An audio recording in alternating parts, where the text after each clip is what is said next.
Hi, and welcome to another episode of Money Talk. Today, I have a really, really cool guest. Now, some of you that listen out here have thought about starting a business, wondered how in the world do you get a business started? Do you have to do a side hustle? Do you have to, do you have to leave your day gig? Well, I've got all kinds of questions that were going to be answered by my special guest, LeaAnn Fuller. So I've got two requests right now, and that is if you like what you see and you hear, don't keep it to yourself. Share it with people. Like it, share it, subscribe to this channel. And my second request is stay tuned. I'll be right back.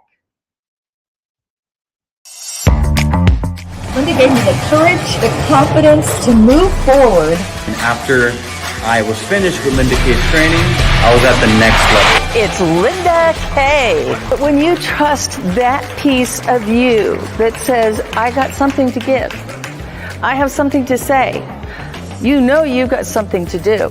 Get on your feet, shake your hands in the air. Welcome to the stage, Linda K.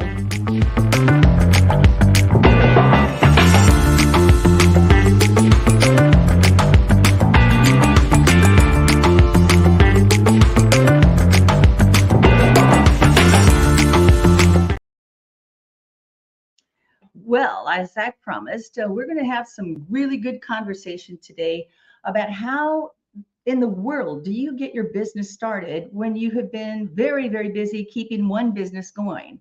Or maybe you've thought about leaving that job and you really don't know how to quite leave it without saying, hey, don't let the door hit. Well, no, you wouldn't say that. You really want to keep your income going, right? And you want to keep that cash flow coming in. And so one of the things that we as entrepreneurs frequently think, I don't have time to do my books. I don't have time to really look at these reports. And if you've got a bookkeeper that's already doing your things, then are you looking at where the money is going as well as the money that's coming in? Because when you understand those pieces of it, you're going to have a better understanding of how long will it take you to get to where you want to go. So today, joining me, I want to welcome to the stage LeaAnn Fuller. LeaAnn, welcome. Hey guys, how are you? I'm so excited to be here. Thank you for having me. I'm delighted. So, LeaAnn, I think that for the audience, it would be really helpful for them to understand where have you been in your career and where is your career going? So I have about 25 years of accounting experience. When I left my corporate job, I was the office manager of accounting office for about 8. At one point, I think we might have been up to 11 hospitality companies, which were hotels, restaurants, that kind of thing. Now, that's a lot of bookkeeping because people come and go in hospitality, right? So, yes. Yes. So you got very familiar with RevPAR and all the other vernacular that goes along with hospitality, right? Yes, absolutely. Absolutely. So there was a big transition and I kept telling myself in July, I'm leaving. I went through some coach training through Coach U. That is where my heart was leading me was coaching and empowering women. And I kept saying, in July, I'm leaving. July of one year came and gone, then the next year. Well, as it turns out, the following July, there was a big transition. And I could have gone with the old company, the new company, or out on my own. And I finally said, you know what? It's time to take that leap. I kept saying July. I just didn't say which July. So, it's a funny thing about intention, right? Because we can say, I really am going to do it this time. I'm really going to do it. I've had it up to here with this. And then we don't set that goal. Talk to me how important is setting that goal and along with setting your intention. So really setting a goal, if you don't have the intention and a plan behind the goal, it's really just kind of a dream, isn't it? If you don't actually set that plan in place, look at what you want to do and then reverse engineer. Like, how are you going to get there? Where are you right now? What are these steps? You said something really, really important. We all know how to go backwards, don't we? Yes. We don't always know the steps to take moving forward. But when you just said reverse engineer it, that becomes a very, very, very cool thing to do because without that plan, it's a dream, right? Without that plan, you're going to be, if you don't have a plan, you'll be part of somebody else's.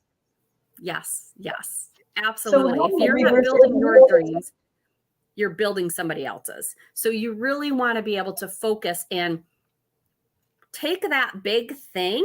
And sometimes what happens to us, and I see this all the time, I saw in the coaching, is we all have these big dreams and these big goals, right? But they get so overwhelming. They seem too big. So then we get so bogged down with the, I don't know how I'm going to get it. So we don't start, right? So, because it's just so big, you're standing at the bottom of, these big steps and you're looking up like, oh my God, it's too high. Or you're at the bottom of the mountain and you're trying to figure out, oh my God, it's too high. How on earth am I going to get there? Instead of looking at that first step and getting ready to take that first step. So if you know where you want to go, you see that big mountain, don't think about the how. Think about the why and the what. How does that feel? How does that look? And then the how, those steps they become easier to see. So don't focus on the how. Don't get bogged down by the how, and just take it one step at a time. You see that big goal, you can reverse engineer it into little goals. But what do you need to do first? What is So it? let me interrupt you because Okay. we can deep dive into this and then overwhelm our audience. So let's give them the smaller bites, okay? Yes. So when you talk about reverse engineering, you understand that, okay, so let's just name a goal. I'm going to leave this current job and I'm going to go out on my own. There's the big goal. Then you said something really important. The why. Why do you want to do it? Why do you want to do it? Why do you want to do it? Because if your why is not big enough, you'll hit that snooze that says, nah, stay in bed, sleep a little longer. It won't make you get up and put those feet on the floor and start marching to that new tune of yours. That's why it's really important to have a why. What is your big why, LeaAnn? Why did you want to start a new business? So my big why, I was a single mom of my girls for many, many years. I can relate. And I was just sick and tired of being sick and tired. I What does was that mean? overworked. That's sort of a cliche. What does that mean? Sick and tired of being sick and tired. I was sick. Let me rephrase that. I was exhausted, and I was exhausted trying to build other people's dreams, making stuff happen for other people, and number one, not getting any reward. And it's not about the acknowledgement, but sometimes it's good to know that you're a part of something. Does that make sense? If you're doing all of this work and other people are taking credit for it, it tends to kind of piss you off a little bit. Well, and I think that too, as an entrepreneur, we tend to work longer. I was asking somebody the other day, how many days off does an entrepreneur take?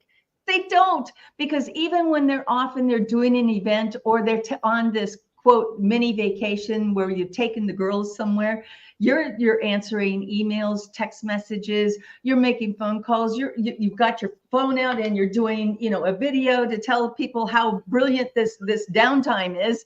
We're working ourselves to death. Yes. But if you aren't having fun doing it, you'll burn out, you'll become overwhelmed. So what are some of the things that you do to make sure that you're not in that state of mind of overwhelm? What was it for you that you said, okay, that's it, I'm not going to do this anymore. If I'm going to do it, I'm going to go do it for me and have fun. What was it what was the straw that broke the camel's proverbial back? Well, for me, it was more about the opportunity. I had one of the big things that kept me there for so long was I felt that I was needed. I felt that which it's nice to be needed. Let's be real. We all want to be needed. So for me, it was a mindset thing. It really was. And, when you're starting a business, and I have those 5 keys to starting a business, the biggest thing you have to work on is your mindset. Because if you don't have the right mindset and you don't get in that way of thinking of a business owner and an entrepreneur, nothing else matters. Nothing else you do will help. You need to have that mindset straight, right? And I was in that mindset that I was needed. I couldn't leave because they couldn't do it without me. And, How did you transition from they need me to I need me more?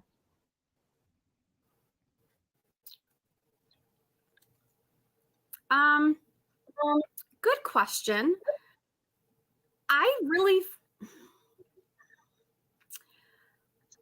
again, it kind of goes back to the opportunity. It took me, I don't even know, to be honest with you, if I thought that even at the time I left. It was there, the thought was there, and I knew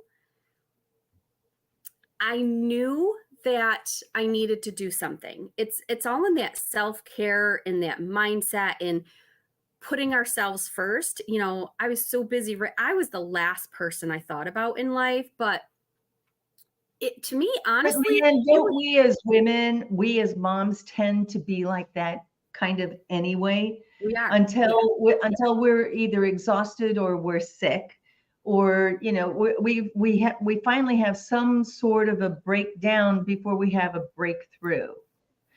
Yeah. I hope that didn't have to happen to you, but you have some really awesome things that you talk about, and some of the things that you talk about in not only just the the mindset, but in this starting a new business. If you have an existing business, what could you tell our listeners that they could be doing to look at and assess, where am I? And can I go there? Because I think we ask ourselves a lot of questions of, I think deep inside every woman is this sense of, I've got to have security. I've got to know that I can take care of myself, and I need to be able to take care of my family, which is sometimes what that why is. You already talked about that a minute ago. That why for you were your girls. For me, the same thing, but they grow up and they move out. And so then what do you do now? Now you need a new why?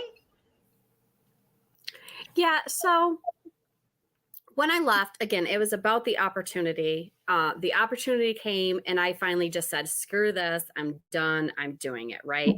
So it was time. What have I got was to lose, working right? on it. I was building the business. It was just time. The opportunity was there. I'm like, yeah, enough of this crap. I'm done. Did you abandon the things and the skill set that you already have, or did you take that skill set and go do something new with it? So I started out doing the coaching. And what happened when I was doing the coaching and coaching clients, I realized, because I'm going to be honest with you, when I left there, I was so burnt out, so sick of looking at numbers and all of that. I said, if I ever look at another set of numbers, I may go jump off a cliff or something. No, don't do that. I didn't want to do that anymore. I was done. But what happened is, in my coaching, I realized the women I was working with, they had no clue how much money they were making, where their money was coming from, and where it was going. You would get to the end of the year. How is that even possible?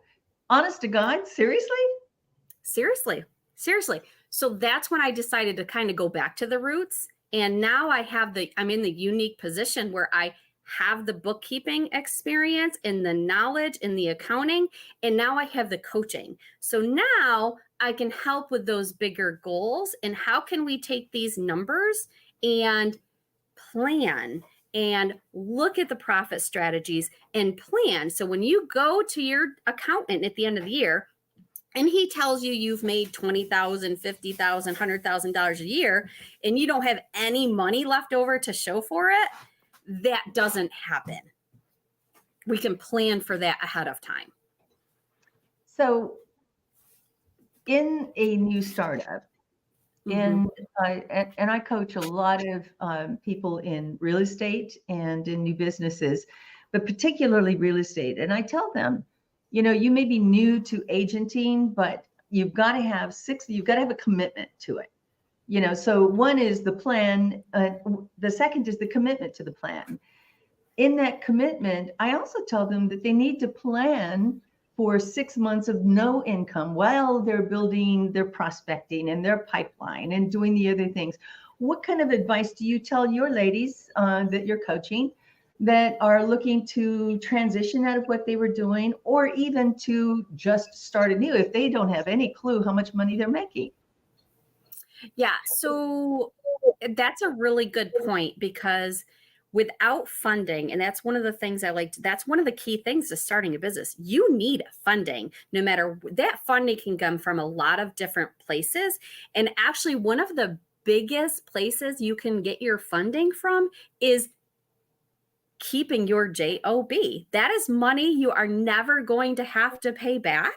Yes, it can be hard and draining, and I think that's part of the reason I stuck it out so long, because I had that extra funding because you still need to be making money, and I say it takes at least 2 years oftentimes to see a profit in business. And you still need that funding. So wherever that funding is coming from, whether it's a loan, line of credit, family, a job, you need to have that plan in place. And I think you mentioned 6 months, but definitely for 6 months, that's just because, especially if you're leaving your job, you not only have your business that you want to support, you now have your family you want to support, your household income, if you don't have support from family. So you have to look at funding your business, but also funding your household. So where are you going to get that money from? And there's a lot of places to get that money. But I like the idea of free money. That free money, which is you're trading time for money. Yes. So it doesn't feel free when you're working it. But I'll tell you, when you have to pay back a loan that's now got interest, and have you seen the interest rates on a credit card, you don't want to go there, right? So keeping that day gig and doing a side hustle. At what point, when they start to make a little bit of money, does it feel safe? And we're always thinking about how, is it safe? Is it safe? Is it safe for me to leave the job? Do I have the security? What kind of advice would you give to our listeners when they're starting out a new business? Honestly, that is going to be a personal decision for you. And again, you have to look at everything. You have to look at that big picture. You have to look at how much money you need for your business, how much you need personally. And I wouldn't recommend leaving the job if that's how you're funding your business and supporting yourself and your family, until you have at least 2, 3, maybe even 6 months of money saved up in case something happens, because business can be great. And then we all saw this in COVID a few years ago. Business can be great, but shit happens, stuff happens, and tragedy happens. You can get sick. Something like COVID can hit, a pandemic. There's a number of things that can happen. So you want to make sure that you're planning ahead. You need to have money set aside. If you're making money, when you're making your money, you should be setting aside money in a rainy day fund. And, that may be a percentage every week or every month, but you take that money, you set aside, and you have it there. Something happens in your house that could be a large, the furnace goes out, that's $10,000. So make sure that you have those funds set aside, or you have somebody in your life, which I was very fortunate to. By the time I left, you have somebody in your life that says, I got you. I'm going to help you. Let's do this. I'm here for you.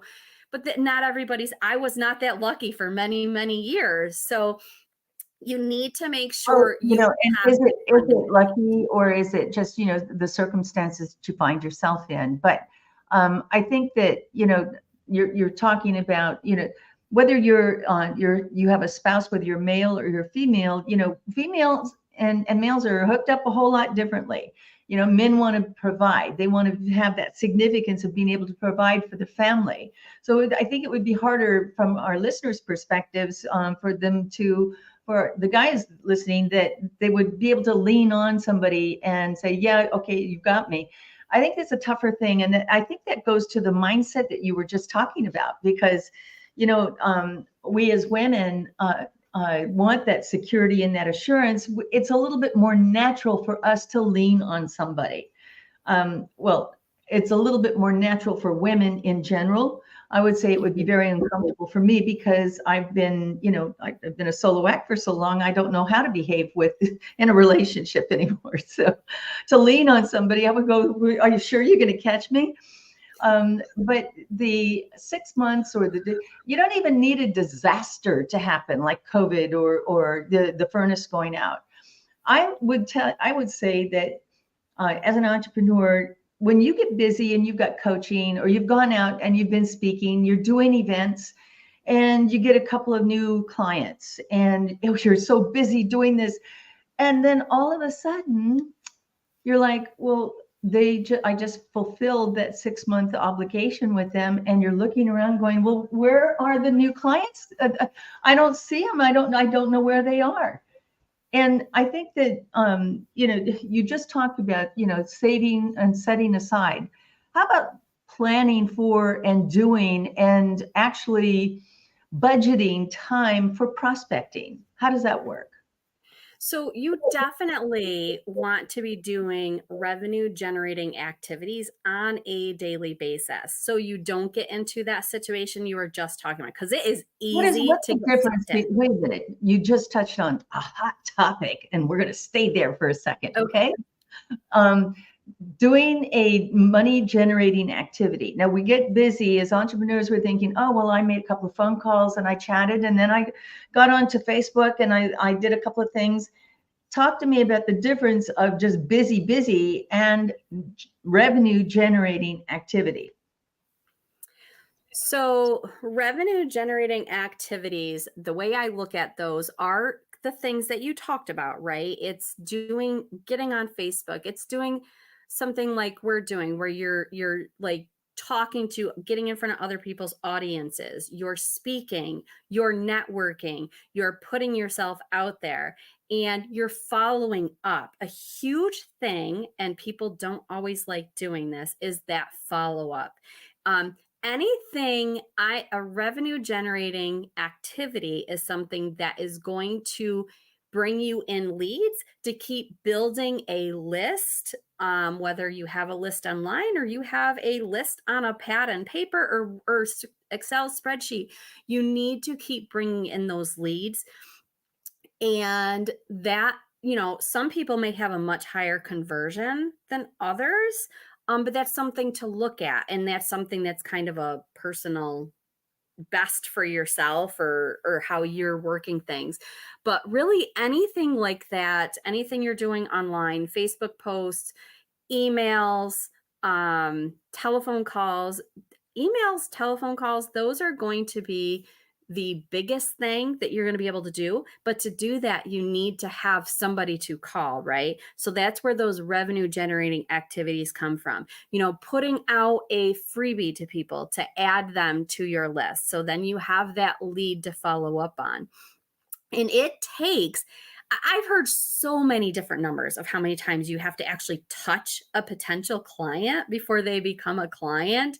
I'm going to say you're probably talking at least 7 times to touch one person before they would know, like, and trust you. Because if people don't know, like, and trust you, they are not going to work with you. So all of these revenue generating activities, that's what you're doing. You're building those factors, that know, like, trust factor. Because if they know you, they like you, they trust you, they're more willing to work with you. You can go on and on and on talking about this too. So I don't know what time we have left. Let's talk about investing in yourself. How much money over, say, a 2 to 3 year period should you be spending on investing in yourself, whether it's taking courses, whether it's, an application, software, lead generation tools, lists, or even sponsorships? Where should you be spending your money? So one of the things I like to look at when we're looking at profit strategy is I'm a firm believer that any money you are spending should be making you either more money, time, or just saving you that stress factor. So you're not stressing, losing sleep, that kind of thing. So every dollar you're spending, you need to think about what is the return on investment for this? Whether you are investing in a coach, whether you are investing in a CRM system, a customer relationship management system, whether you're investing in a website. How many people start a business like, oh, I need a LLC, I need a website, I need business cards, I need this, and this. Is that stuff going to be making you money? So I'm going to be honest, I don't know. People determine that, LeaAnn? I mean, when you're thinking about, okay, I'm going to go out and I'm going to start coaching, and hopefully it's based on something that you already have some expertise in and something that you know a lot about. You are out there networking and finding people, finding your tribe, people that need what you have. I always like to say, make sure that you understand what problem you solve, right? Because if you don't have a problem to solve, people don't really need whatever it is that you're selling, right? Mm-hmm. And if you can't solve that, if you can't answer that problem, what is that problem? Who has it? How does it show up? What happens when they don't fix that problem? Do your clients always know that they have a problem that you're solving? A problem that I am solving? Right. So when you're talking to your prospects, you obviously are going to be saying something that resonates with them. It isn't just that you're building rapport, you're communicating with them on some level about some quality or the value of what it is that you're teaching. So can you talk to me about that for a second? So here's what I do. When I think this is more like a marketing thing. When you're talking to people, the best way to know how to touch your ideal client is from history. What are your ideal clients saying? What do you hear them saying? What are your past clients saying that you have solved for them? Like, what are their pain points? And that's what I do. I try and touch those pain points of the people that I am currently working with, have worked with, or, that ideal person that you're working with. And the only way to really know that is, number one, you have been there yourself. So you know what the pain is because you've lived it, you've been through it, you've solved it for yourself, or getting out there and talking to people that have those pains, have those needs. And the more specific you can be on that person, I mean, obviously the more specific your marketing is and the people you can reach, and the more targeted your investment can be. So, getting back to the investment piece a little bit, the more targeted that investment can be and knowing what you need, the more return you're going to get on that. So I think the biggest thing on that is just knowing who you want to work with, knowing what problem you solve. And if you don't know what problem you solve, the biggest thing I would look at is, what are your pains? What are you struggling with? And that's where I would start, because honestly, if you have a need or if you have a pain point that you're not finding a solution for, you may be that solution. So if that's where you are and you're at that very, very first starting point, maybe that's where you start looking at what pains you're having. And sometimes we don't how want can to you really solve look them? at our own pain. And again, you may have to reach out. What's that? I said, sometimes we don't want to look at our own pain. We would rather look at somebody else's pain, right? So that brings me to another topic. That's very true. It brings me to another topic. Saved by Grace, Opening Doors for Wounded Women Walking, a book. Was that a problem that you solved of your own, or did you find other women had an issue. I always like to think of the Walking Wounded, right? What was that book about?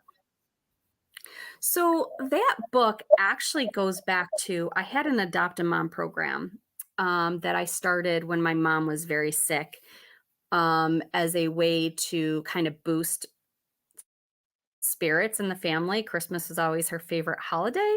And it kind of sucked because we knew it was going to be her last Christmas because she was really sick. So that was my way of doing something. Is we adopted at that year 10 local moms who were single moms or had kids sick with cancer, that kind of thing. And so this book actually came from that program. That program grew where I think right now we're well over 500 moms. I actually haven't done it the last year.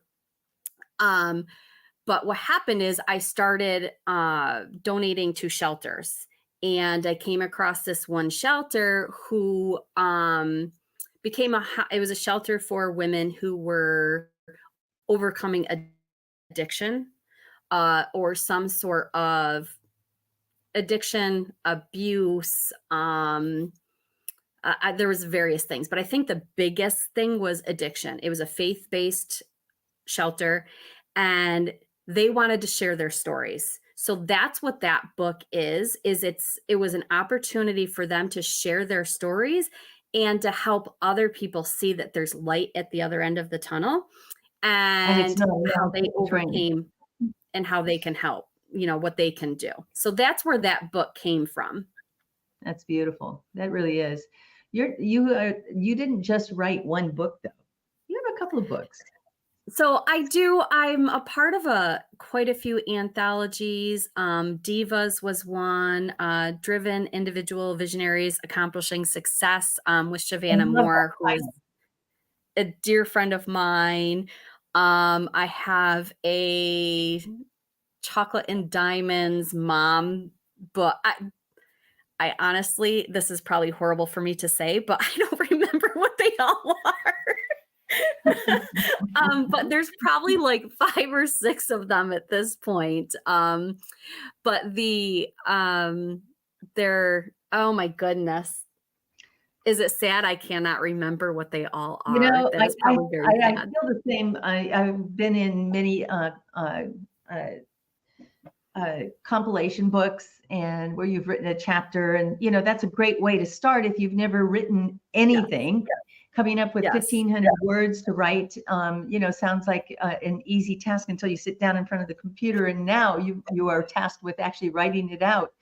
I think AI, ChatGPT makes things a lot easier to come up with ideas, not copy what ChatGPT tells you, but put it in your own vernacular, talking to ChatGPT like it was a friend.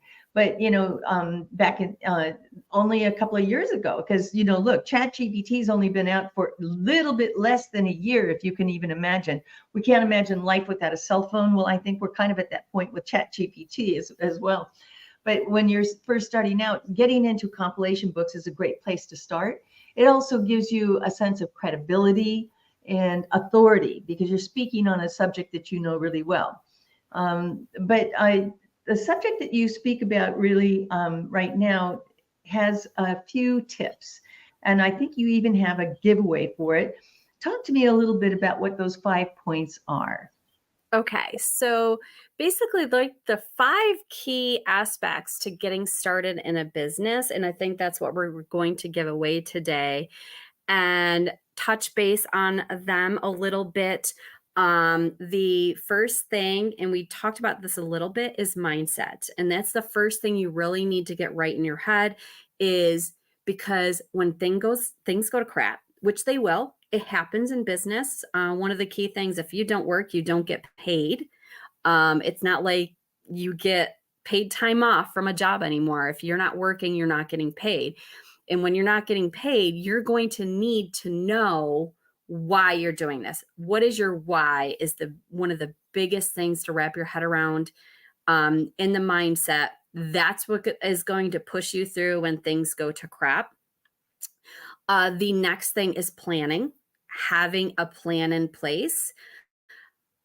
Failing to plan is basically planning to fail. If you don't have a solid business plan, I think we talked about it a little bit earlier, having that goal without a plan, it's just another dream. You need to have that plan in place.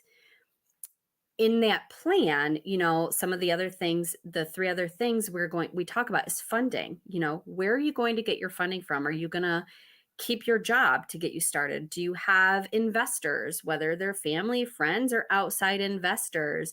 Are you going to take out a loan? The different types of loans, there's a difference between taking out a loan where you have to pay interest on the full amount, taking out a line of credit where you can borrow money as you need it, so you're only paying interest as you need it. Credit cards, I'm not huge on building up debt, and I hate to encourage people, but it's hard to run a business without having some sort of, it kind of comes with entrepreneurship a little bit. You are going to have to use some sort of credit oftentimes, unless you have a lot of money put aside, or if you have money in an IRA, or if you have like family and friends investors, angel investors, those kind of things, you're going to have to get started with credit. If you need money that you're going to pay back in a couple weeks, use a credit card, because you use the credit card, you pay it off when it's due, there's no interest. So there's different tricks to finding funding and how to use credit appropriately. Also having a business structure. Are you going to start out as a sole entrepreneur, an LLC, a corporation? Those, making sure you're well versed on those, knowing the difference. If you have to talk to an attorney, talking to an attorney to know what differences are, what's going to work best for you. And the next thing is having that financial structure. What is your chart of accounts going to look like? How are you going to be tracking your income? How are you going to be tracking your expenses, so that at the end of the year, you just put a magic word, chart of accounts. What in the heck is that? So I always look at the chart of accounts is your blueprint for your business. And I don't want to blow anybody's minds or overwhelm anybody, because chart of accounts is really kind of a big topic. But the biggest thing is your assets, which are your bank accounts, your vehicles, buildings, anything like that as an asset. Your liabilities are credit cards, loans. We'll stick with those because they're easy. Yeah, let's not get too complicated, because I think we'll lose a few people. Yes, I don't want to lose our bookkeeping. Is boring. People glaze over, they're done.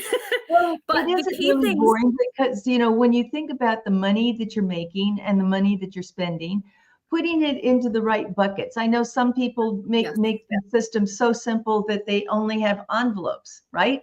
That's how they budget. So they say, okay, for my utilities, it's going to be, $235, and they put the $235 in there. If there's money left over, it goes into another envelope that says, these are my savings. We don't have to overcomplicate it. Whatever it is, whatever your system is, it's got to be more than just a cocktail napkin, right? It definitely does. The last two and the more important pieces that we're talking about right now is your profit and your expenses. The income and the expenses, those are going to be your key things, because when you're starting out, you may not have a lot of assets. You may have that's a huge topic that you really have to dig into. But knowing where your money is coming from and knowing where you are spending it, that's how you are going to be able to strategize. Look at your goal. How much money do I have to make per hour? How much money do I have to make in this package? If you have a package of $997, how many clients do you have to reach that goal? There's the simple math. Make it really simple, because when we as women tend to complicate things very, very quickly. And when we complicate them, it's very easy to get into the overwhelm. We want to keep it simple. Keep it really simple, because if you overcomplicate it, you'll keep saying, well, I'm not quite ready yet, and I'm not ready to do this, and I need to have that, and I need to get that, and I need to have this piece of software, and I need to have that over here, and I have to have spoken on these stages at least 6 times before I can actually go out and do something. See how we just complicated it? Keep it really simple. For me, it's a telephone or it's a connection here on Zoom. It's networking, it's talking in, and don't forget those opportunities that come from speaking with people like you, where I would say to you, LeaAnn, are there other people that you could recommend to me, or organizations or groups that you've spoken to that need the kind of service that I provide? Don't be afraid to ask, because it's all in the ask. So before we wrap up today, I want to let our listeners know, how do they find you? So you can find me basically on Facebook, on my website. It's Fuller Path to Profits.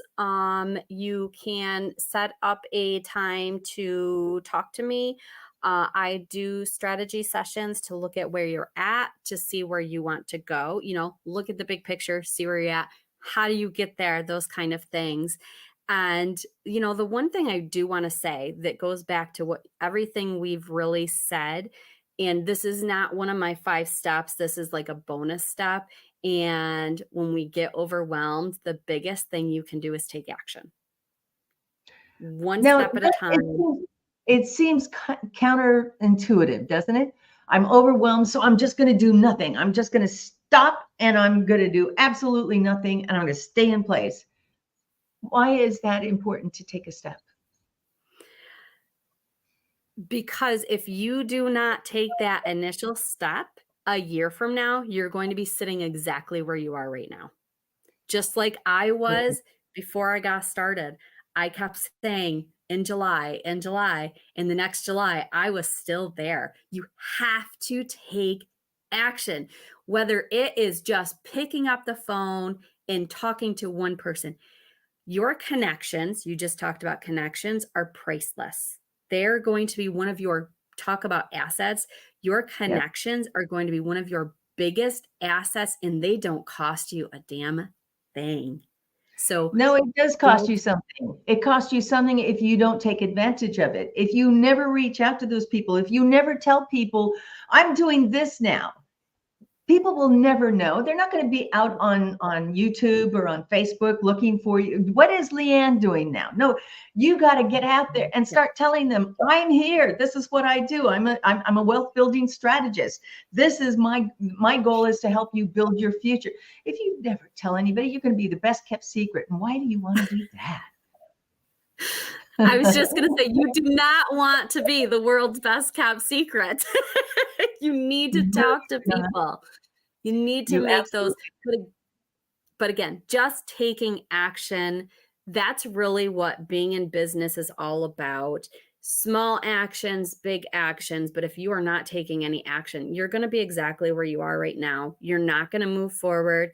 That's the thing. We look at that big picture. We look at the overwhelm, and we get stuck in that how. So we do nothing. And like you said, I think it's an old Chinese proverb. The journey of 1,000 miles begins with a single step.